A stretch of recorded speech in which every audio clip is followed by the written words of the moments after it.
My IVF journey took about 5 years from the very beginning before I had my first child. So it started with tests in Belfast to see if I was a candidate for IVF, and actually wasn't allowed any NHS rounds because my husband had 3 children already to a previous relationship, which I found really unfair and actually quite bizarre because I know people who have had children naturally and then were afforded an NHS round of IVF whenever they then couldn't get pregnant a second or a third time. So I found that really unfair. And I probably should have argued it a bit more and protested it a bit more, but it was, you're in such a vulnerable place that you just sort of accept the outcome and just move forward. And we started saving immediately to do IVF, and obviously it's so expensive, so we went abroad where it was a fraction of the price and went to the Czech Republic, and that involved just like searching and researching and looking into all of the best clinics abroad, and we chose one called Profit in Brno in the Czech Republic. Now in hindsight, whilst they were brilliant and they gave me my 2 babies, I wouldn't want to go so far away to do IVF. It was 2 flights away. I had to fly to London and then fly to Prague and then make my way to Brno. But it just meant that whenever I was going through the process the first time, because I was there for nearly 2 weeks, I felt so alone. Like obviously my husband was there, but I got quite ill. I had OHSS, and which is like an overstimulation of your ovaries because you're being prescribed medication, you're buying it online, and they're not monitoring it the same way it would be monitored at home. So that is my only regret from having done it abroad. But that was the length of the time it took, and then it didn't work the first time, but it did work the second and third, which I know I'm really lucky for because I know that doesn't happen very regularly. I did it 3 times and I got my 2 kids from that. So whilst it was a long process, it actually didn't, in hindsight, it doesn't feel that long. I was also really organized as well. So I started the process as soon as I knew we wanted to have kids. I was like, okay, I know this is going to take quite a bit of time. So I did the research, which by the way, you need a bloody degree to understand the ins and outs when you're trying to organize it all yourself. It would be very helpful if there was actually just more affordable services at home.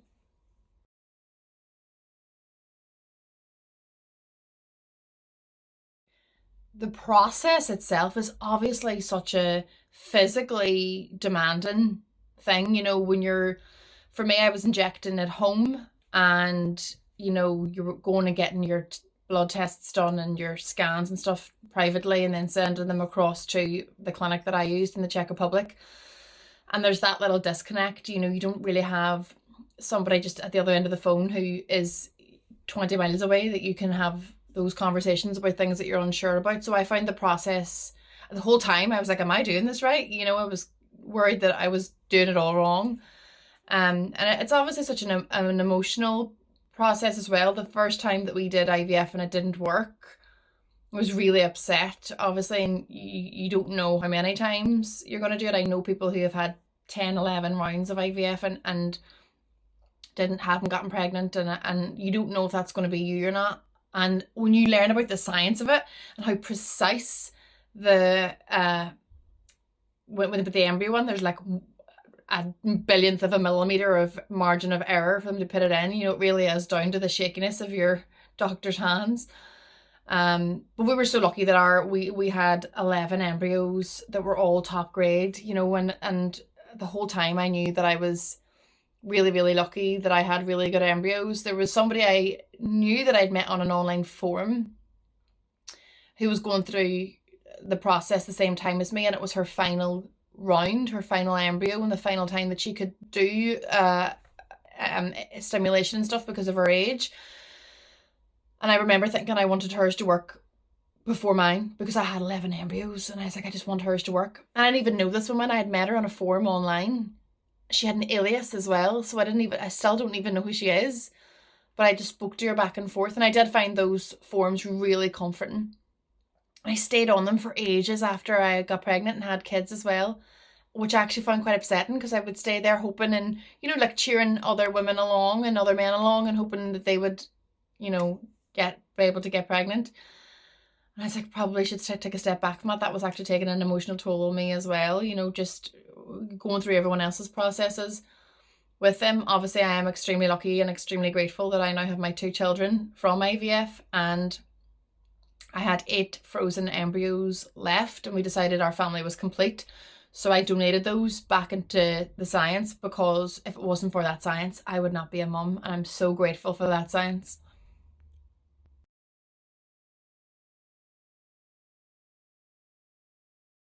I've spoken quite a lot and quite openly about having done IVF. I don't think it's something that I'm not embarrassed to have went through the process of IVF. I actually find it really interesting and just miraculous. Like, I look at my children and I'm like, oh my God, like, these were made on the same day, yet you're 2 years, 2 months apart, because they were made from the same batch. And I think it's just so interesting. It's so amazing. And I think about all the people who went before me who weren't able to avail of that science.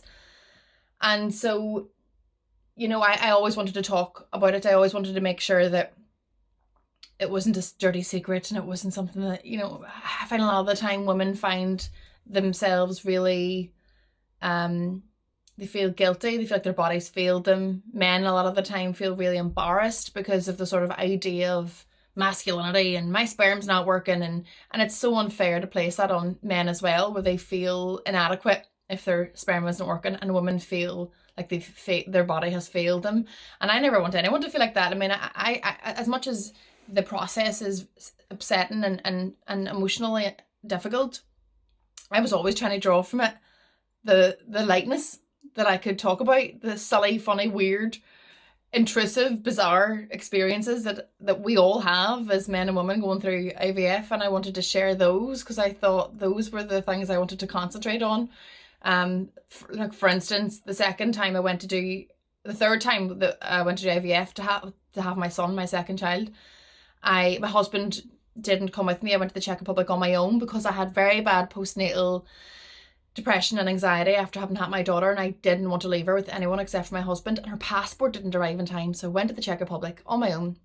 I said to my husband, I will FaceTime you, face end, so you can be in the room-ish when the embryo's being implanted.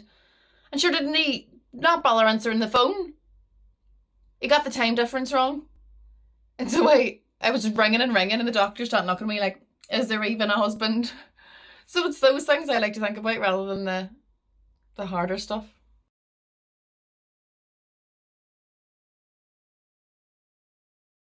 Comedy has always been really important to me in every aspect of my life. I think it's really important to Irish and Northern Irish people. I think we use it as a coping mechanism. We see the lightness in the dark, and that is our absolute superpower. And first of all, I was like, this is really expensive. I need to write a play about this and hopefully earn some money back. Which, by the way, I didn't earn any money, not enough money back anyway. I just found so many funny things in the process, even just in like the fact that, like, for instance, they charged us extra money to inject a solution into the sperm to help it move more. And I just thought that was really expensive for sperm swimming lessons. And I just thought those sorts of things made me laugh. And I was just like making notes the whole time of the things that I found funny along the way. And you don't even have to be a comedy writer or a comedian to do that. It might just be something like a note section on your phone that you can look back on that might make you laugh when you're finding the process difficult, and for me, I do that with lots of stuff, and writing comedy about it. I find when you deal with a difficult topic through comedy and you mix the darker side of things with a laugh, people process those emotions better. They remember the story better. When I did my play Sunny Side Up, which was about my experience of doing IVF, people came away from it saying that they learnt stuff. Maybe their friend had been going through IVF, or their sister or somebody they knew, and they were like, oh, now I know a bit more about that process that maybe their friend wasn't able to vocalize because they were currently going through it, and that they were able to laugh and cry at the same time. And that's really important to me.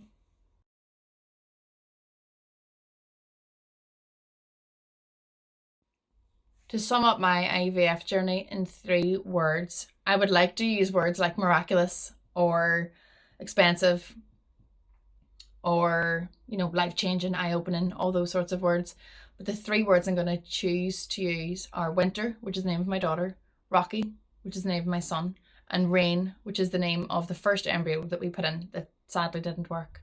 So those are the 3 words / names I'm going to use.